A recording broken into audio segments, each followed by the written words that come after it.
할렐루야, 반갑습니다. 오늘 본문의 저자인 사도 바울은 자신의 정체성을 하나님의 일꾼이라고 말하고 있습니다. 여기에서 일꾼을 뜻하는 헬라어 휘페레테스는 아래를 뜻하는 휘포와 노를 젓다라는 뜻인 에페테스의 합성어입니다. 즉, 배 밑에서 노를 젓는 노예를 뜻하는 것입니다. 베너라는 영화에서 주인공 유다 베너가 친구 메살라로 인하여 모함을 받아 노예의 신분이 됩니다. 그리고 전쟁을 하는 배에 밑창에서 노를 젓는 일을 하게 되죠. 북소리에 맞추어서 온 힘을 다해 노를 젓습니다. 그저 지휘관의 명령에 따라 노를 젓는 일만 합니다. 절대 순종입니다. 절대 복종입니다. 자신의 뜻이나 생각과 상관없이 저어라 하면 젓고 멈추라 하면 멈출 뿐입니다. 지휘관은 너희가 어디에서 왔든지 이 배가 너희 몸이고 북소리가 심장 박동이며 너희의 신은 로마의 영광이다 라고 그렇게 외치면서 재촉을 합니다. 바로 그러한 모습이 오늘 본문에서 일꾼에 해당되는 것입니다. 자기 소리, 자기 주장이 없습니다. 장차 그 배가 어디로 가는지, 언제 어디에서 멈출지 아무것도 모릅니다. 오직 지휘관의 소리에 따라 움직일 뿐입니다. 그리스도의 일꾼으로서 그리스도의 삶이 그와 같습니다. 오직 주님의 말씀에 따라 움직여야 합니다. 그것이 그리스도의 일꾼으로서의 가장 기본적인 자세입니다.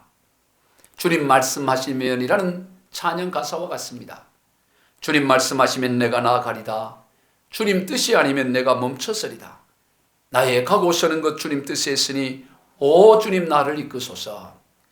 가고 서는 것이 오직 주님의 말씀에 있음을 고백하는 것이죠. 뜻하신 그곳에 나 있기 원합니다. 이끄시는 대로 순종하며 살리니 연약한 내 영혼 통하여 일하소서. 주님 나라와 그 뜻을 위하여. 주님의 일꾼은, 하나님의 일꾼은 하나님의 나라와 그 뜻을 위하여 일하는 것입니다. 그러므로 뜻하신 그곳에 우리가 서 있어야 하는 것이죠. 바로 이 찬양 가사가 하나님의 일꾼으로의 자세를 보여주고 있는 것입니다. 오직 주님의 말씀만이, 오직 주님의 뜻만이 나아가고 멈추는 유일한 기준입니다. 그가 그리스도의 일꾼입니다. 성도 여러분, 여러분은 무엇을 기준으로 나아가기도 하고 멈춰서기도 합니까? 얼마나 내게 유익이 되는가? 그것이 첫 번째이고 하나님의 말씀과 뜻은 그저 참고사항인 정도는 아닙니까?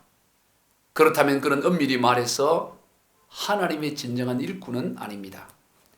하나님의 일꾼은, 그리스도의 일꾼은 오직 그리스도의 소리, 그리스도의 말씀, 그리스도의 뜻을 기준으로 사는 사람입니다. 그러므로 그리스도의 일꾼이 되기 위해서는 무엇보다도 먼저 자기를 내려놓아야 합니다. 자기 주장, 자기 생각, 자기 판단, 자기 경험을 내려놓아야 합니다. 그래서 예수님께서는 그를 따르는 제자들을 향해 마태복음 16장 24절에서 누구든지 나를 따라오려거든 자기를 부인하고 자기 십자가를 지고 나를 따를 것이니라 라고 하셨습니다. 누구든지입니다. 잘나고 못나고가 없습니다. 예외가 없습니다. 어떤 사람이라도 예수님을 따르기 위해서는 무엇보다도 먼저 자기를 내려놓아야 됩니다. 자기를 부정해야 합니다. 자기 십자가를 져야 합니다. 자기 죽음을 통과해야 합니다. 이것이 첫 번째 관문입니다. 여기를 통과해야만 되는데 많은 이들이 이 첫 번째 관문을 통과하지 못합니다. 입학 부정으로 인하여 졸업이 아예 취소되는 경우를 종종 봅니다. 아무리 대학교 4학년을 우수한 성적으로 졸업을 했어도 총장상을 받고 심지어 대통령상을 받았다 하더라도 입학 부정이 밝혀지면 그 모든 것이 무효가 되고 취소가 되어집니다.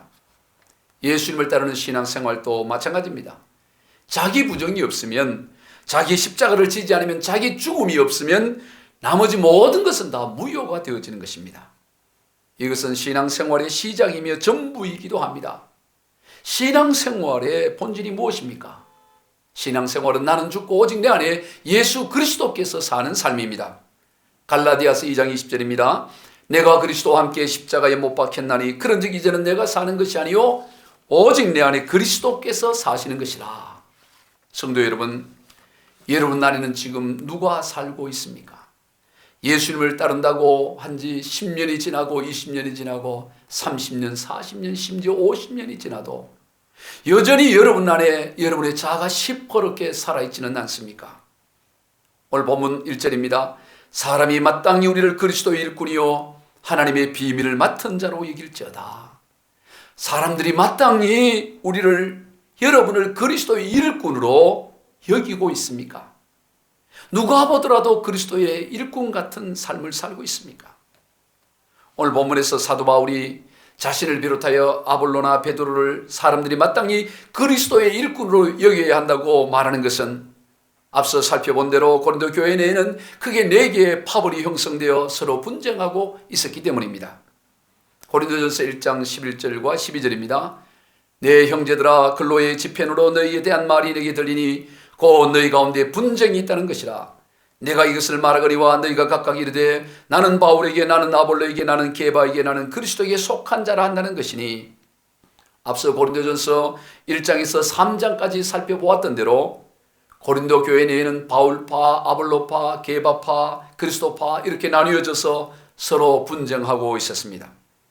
고린도 교회 내에는 그 외에도 심지어 계모와 살림을 차려 사는 사람의 문제, 교인들끼리 세상 법정에 소송을 하는 문제, 우상 음식을 먹는 문제, 은사 문제 등 온갖 문제들이 다 있었습니다.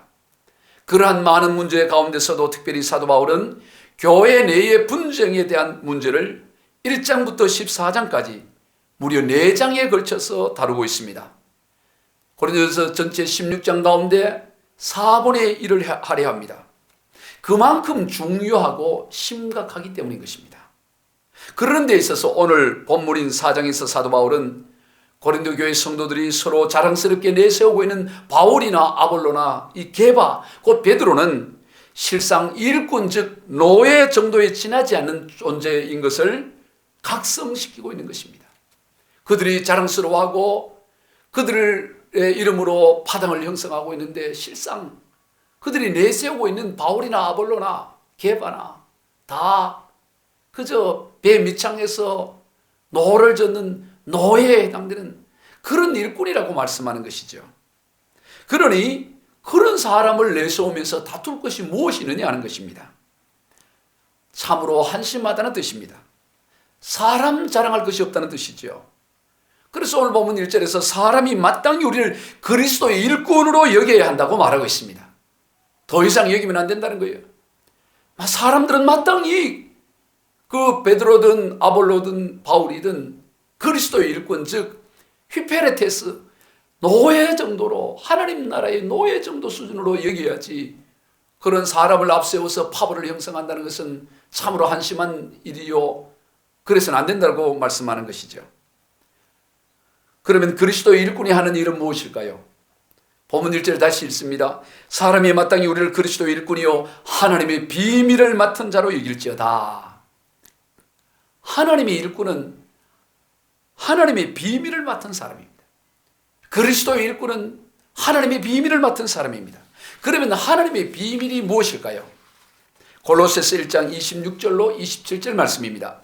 이 비밀은 만세와 만대로부터 감추어졌던 것인데 이제는 그의 성도들에게 나타났고 하나님이 그들도 하여금 이 비밀의 영광이 이방인 가운데 얼마나 풍성한지 알게 하려 하십니다. 이 비밀은 너희 가운데 계신 그리스도시니 곧 영광의 소망이시니라. 이 비밀이 뭐라고 말씀합니까? 이 비밀은 너희 안에 계신 그리스도시니라고 말씀합니다. 하나님의 비밀은 바로 우리 안에 거하신 예수 그리스도이십니다. 골로새서 2장 2절에도 이는 그들로 마음의 위안을 받고 사랑 안에서 연합하여 확실한 이해의 모든 풍성함과 하나님의 비밀인 그리스도를 깨닫게 하려 함이니, 하나님의 비밀인 그리스도를 깨닫게 한다고 말씀합니다. 즉 하나님의 비밀은 예수 그리스도이십니다. 비밀은 말 그대로 감추어져서 공개되지 않는 것을 뜻합니다. 그러니 알려주지 않는 한 다른 이가 알 수가 없는 것이죠. 그것이 비밀입니다. 만세와 만대로부터 감추어졌던 하나님의 비밀인 예수 그리스도도 그러합니다. 세상이 도무지 알 수가 없습니다. 알려주지 않으면 누구도 알 수가 없습니다. 그저 세상이 보기에는 참으로 말이 되지 않고 황당합니다. 미련해 보입니다. 그래서 고린도서 1장 23절 24절에서는 우리는 십자가에 못 박힌 그리스도를 전하니 유대인에는 거리끼는 것이요 이방인에는 미련한 것이로되 오직 부르심을 받은 자들에게는 유대인이나 헬라인이나 그리스도는 하나님의 능력이요 하나님의 지혜니라. 예수 그리스도는 하나님의 능력이요 하나님의 지혜요 하나님의 비밀인데, 그러나 이방인이든 헬라인이든 그들이 보기에는 너무나 황당하고 어리석고 미련해 보이고 거리끼는 것이라고 말하는 것입니다. 왜 그렇습니까? 너무나 엄청난 것이기 때문에 그렇습니다. 너무나 엄청나기 때문입니다. 사람의 수준에서는 있을 수 없는 일이기 때문입니다. 어떻게 창조주이신 하나님이 죄인인 인간을 구원하시기 위해 인간이 되어 죄인인 인간에 의해 처참히 죽임을 당할 수 있겠습니까? 도무지 이해가 되지 않는 일입니다. 그래서 하나님의 비밀이 되는 것입니다. 더군다나 하나님의 이 비밀인 그리스도는 인간이 죄를 범하기도 전에, 아니 세상이 창조되기도 전에 예정되었다고 말씀합니다. 에베소 1장 4절로 5절 말씀입니다. 곧 창세전에 그리스도 안에서 우리를 택하사 우리로 사랑 안에서 그 앞에 거룩하고 흠이 없게 하시려고 그 기쁘신 뜻대로 우리를 예정하사 예수 그리스도로 말미암아 자기의 아들들이 되게 하셨으니, 창세전에 우리를 예정했다고 말씀하십니다. 인간 세계에서는 있을 수 없는 일입니다. 누군가 어떤 죄를 범하기도 전에, 아니 그가 태어나기도 전에 그가 지을 어떤 죄를 해결하기 위해서 무엇을 준비한다는 것은 말이 되질 않습니다. 소설 속에도 나올 수 없는 이야기입니다. 그런데 하나님의 비밀인 그리스도를 통한 구원은 세상이 창조되기도 전에 예정되었습니다. 그러니 그것을 누가 할 수가 있겠습니까? 인간의 영역을 넘어서는 일입니다. 이것은 아무리 머리를 깎고 돌을 닦아도 도무지 알 수 없습니다. 하늘에 속한 하나님의 영역입니다. 하나님의 비밀입니다. 그리스도인들은 그러한 하나님의 비밀을 맡은 자들입니다. 그러므로 오직 이것은 전해 주어야만 합니다. 이것이 가장 그리스도인에게 주어진 사명 중의 사명입니다. 그리스도인이 이 하나님의 비밀을 전해주지 않으면 누구도 스스로 알 수가 없습니다. 깨달을 수가 없습니다. 그래서 예수님께서는 베드로를 비롯한 우리 그리스도인들에게 천국 열쇠를 주신다고 하셨습니다. 그래서 그 천국 열쇠를 통해서 우리가 그 천국 문을 열어주어야 사람들이 천국으로 들어갈 수 있다고 말씀하신 것이죠. 마태복음 16장 19절입니다. 내가 천국 열쇠를 내게 주리니 내가 땅에서 무엇이니 매면 하늘에서도 매일 것이요 내가 땅에서 무엇이니 풀면 하늘에서도 풀리리라.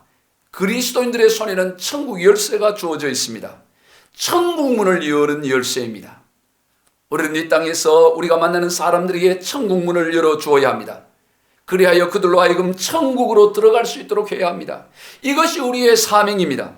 이것이 하나님의 비밀을 맡은 하나님의 일꾼이 해야 될 가장 중요한 일입니다. 이를 소홀히 하여 사람들로 하여금 죄악 가운데 죽게 하면 하나님께서는 그 책임을 우리에게 묻겠다라고 하셨습니다. 에스겔서 3장 18절로 19절 말씀입니다. 가령 내가 악인에게 말하기를 너는 꼭 죽으리라 할 때에 내가 깨우치지 아니하거나 말로 악인에게 일러서 그의 악한 길을 떠나 생명을 구원하게 하지 아니하면 그 악인은 그의 죄악 중에서 죽으려니와 내가 그 핏값을 내 손에서 찾을 것이고 내가 악인을 깨우치되 그가 그의 악한 마음과 악한 행위에서 돌이키지 아니하면 그는 그의 죄악 중에서 죽으려니와 너는 내 생명을 보존하리라. 오늘 우리에게 천국의 열쇠가 주어져서 그 천국 문을 우리가 열어주었는데, 문을 열어주었는데도 불구하고 사람들이 악하여 그리로 들어가기를 거절함으로 인해서 죄악 가운데 죽는다면 그것은 우리에게 책임이 없지만은, 우리가 문을 열어주지 않음으로 말미암아 문을 찾지 못해서 죽게 된다면 그 책임, 그 핏값을 우리에게 찾겠다고 말씀하는 것입니다. 건물에 화재가 일어나서 사람들이 불길을 피해 옥상으로 올라가는데 옥상문이 잠겨져 있습니다. 아무리 두들려도 옥상문은 열리지 않습니다. 그런데 그 가운데 한 사람의 손에 옥상문을 여는 열쇠가 있습니다. 그러면 그 사람은 어떻게 해야 하겠습니까? 마땅히 옥상문을 열고 사람들로 하여금 불길을 피해 옥상으로 나아가도록 해야 할 것입니다. 그래서 생명을 구하도록 해야 할 것입니다. 하나님의 비밀을 맡은 우리 그리스도인들의 사명이 그와 같은 것입니다. 그리스도인은 하나님의 비밀을 맡은 하나님의 일꾼입니다. 너무나 중요한 일입니다. 영원히 죽고 사는 일입니다.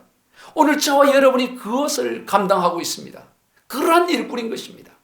한때 잘 먹고 잘 살기 위해서 하는 일을 하는 그런 일꾼이 아니라 영원히 사느냐 영원히 죽느냐가 달린 하나님의 일꾼들입니다. 그러니 오늘 저와 여러분이 그 일을 어떻게 감당해야 되겠습니까? 본문 2절입니다. 그리고 맡은 자들에게 구할 것은 충성이니라. 충성입니다. 온 마음과 뜻을 다한 충성으로 우리가 그 일을 감당해야 하는 것입니다. 계시록 2장 10절에서 내가 죽도록 충성하라. 그리하면 내가 생명의 관을 내게 주리라 말씀하셨습니다. 죽도록 충성해야 합니다. 그저 적당히 하는 충성이 아닙니다. 죽도록 충성한다는 것은 어떤 의미일까요? 죽을 때까지 죽을 힘을 다해 하는 충성을 말하는 것입니다. 우리는 생명 다하는 날까지 충성을 해야 합니다. 그리고 모든 힘을 다 기울여서 죽을 힘을 다해 충성을 해야 하는 것입니다. 자신이 할 수 있는 모든 것을 다 동원해서 감당해야 하는 것입니다. 그러는 데 있어서 사람들의 판단에 대한 우리의 반응은 어떠해야 될까요? 본문 3절입니다. 너희에게나 다른 사람에게나 판단받는 것이 내게는 매우 작은 일이라 나도 나를 판단하지 아니하노니. 여기에서 판단을 뜻하는 헬라어 아나크리도는 단순한 판단이나 평가가 아니라 심판적인 의미가 있는 판단입니다. 4절에서 같은 단어를 심판으로 번역하고 있습니다. 본문 4절입니다. 내가 자책하라 아무것도 깨닫지 못하나 이로 말미암아 의롭다함을 얻지 못하노라. 다만 나를 심판하실 이는 주시니라. 이 4절에서 심판이라는 단어와 3절에서 판단이라는 단어는 다 같은 아나크리도로 같은 단어를 다르게 번역한 것입니다.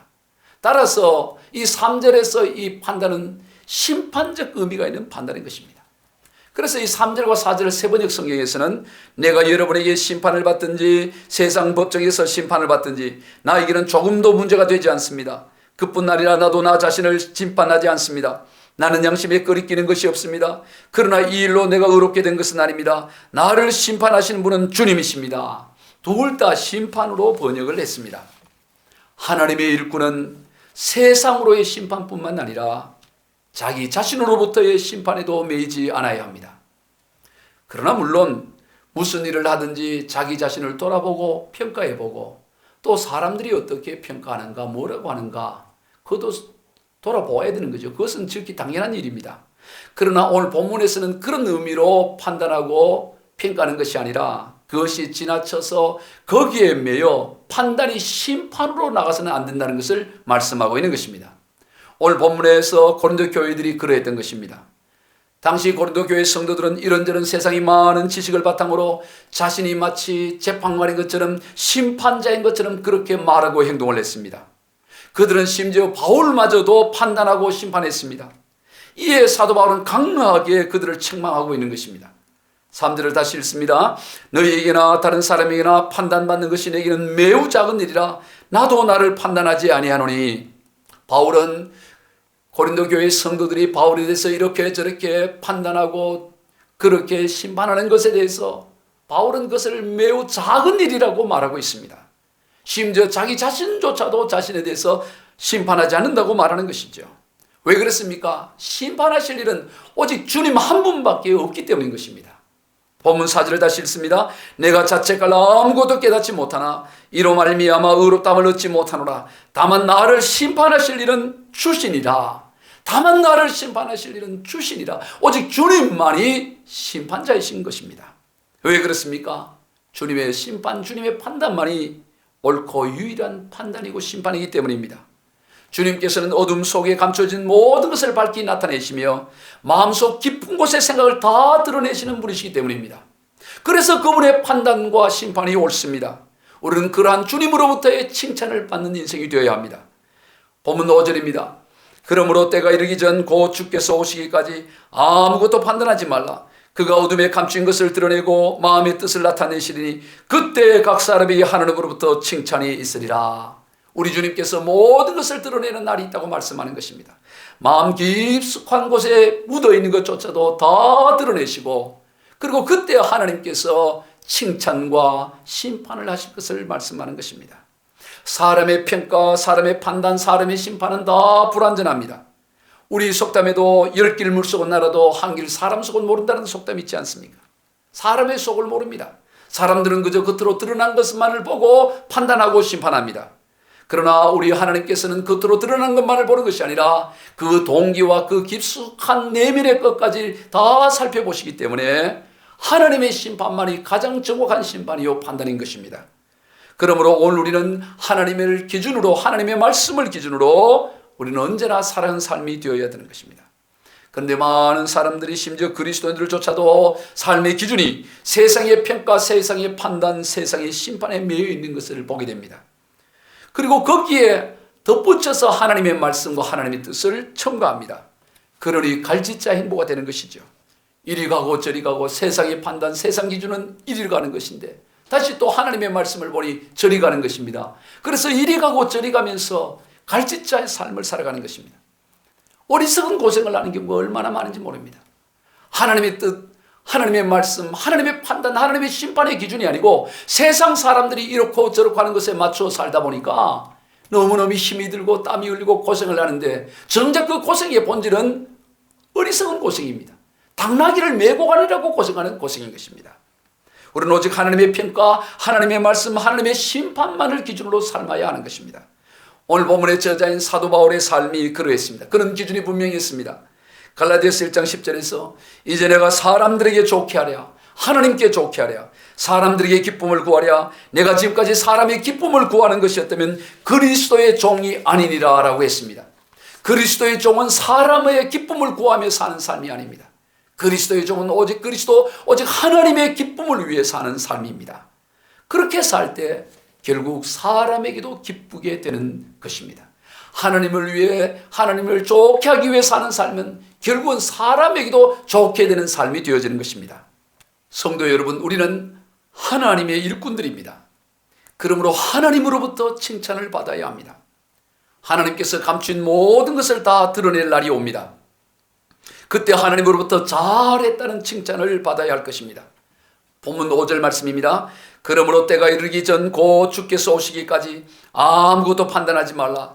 그가 어둠에 감춘 것을 드러내고 마음의 뜻을 나타내시리니 그때 각 사람에게 하나님으로부터 칭찬이 있으리라. 그때에 하나님으로부터 각 사람이 칭찬이 있는 것입니다. 그때 하나님으로부터 각 사람이 칭찬을 받아야 합니다. 누가 가장 불행한 인생이고 누가 가장 행복한 인생입니까? 누가 가장 인생을 잘 살고 누가 가장 인생을 잘못 산 것일까요? 모든 것이 드러나는 날 그때 밝혀집니다. 그날 우리는 마태복음 7장에서 주님께서 하신 책망의 소리를 절대로 들어서는 안 될 것입니다. 마태복음 7장 22절로 23절입니다. 그러나 많은 사람이 나더러 이르되 주여 주여 우리가 주의 이름으로 선자 노릇을 하며 주의 이름으로 귀신을 쫓아내며 주의 이름으로 많은 권능을 행하지 아니하였는가 하니니 그때 내가 그들에게 밝히 말하되 내가 너희를 도무지 알지 못하니 불법을 행하는 자들아 내게서 떠나가라 하리라. 여러분, 그때에 주님께서 밝히 말씀하시기를 내가 너희를 도무지 알지 못하니 불법을 행하는 자들아 내게서 떠나가라. 그 소리 들으면 어떻게 되겠습니까? 그러면 오늘 우리가 이 땅에서 어떤 부와 귀를 이루고 어떤 존경받는 삶을 살았다 할지라도 그 인생은 가장 불행한 인생이 되는 것입니다. 오늘은 그날에 그런 소리를 들어서는 결코 안 될 것입니다. 우리는 도리어 마태복음 25장 21절에서 주님이 하신 말씀을 들어야 됩니다. 마태복음 25장 21절입니다. 그 주인이 이르되 잘하였도다 착하고 충성된 종아, 내가 적은 일에 충성하였으며 내가 많은 것을 내게 맡기리니 내 주인의 즐거움에 참여할지어다. 그날에 주인 되신 우리 주님으로부터 잘하였도다 착하고 충성된 종이라고 우리가 그 소리를 들을 수 있어야 됩니다. 그리고 나의 기쁨 즉 하나님의 기쁨, 하나님의 즐거움, 하늘나라의 즐거움에 참여하라는 소리를 반드시 들어야 할 것입니다. 그 인생이 가장 행복한 인생이요 가장 잘 산 인생이 되는 것입니다. 우리 모두 그리스도의 비밀을 맡은 하나님의 일꾼으로서 주인으로부터 잘하였도다 착하고 충성된 종이라 칭찬받는 가장 복된 삶을 다 살아가시길 우리 주 예수 그리스도의 이름으로 축원드립니다.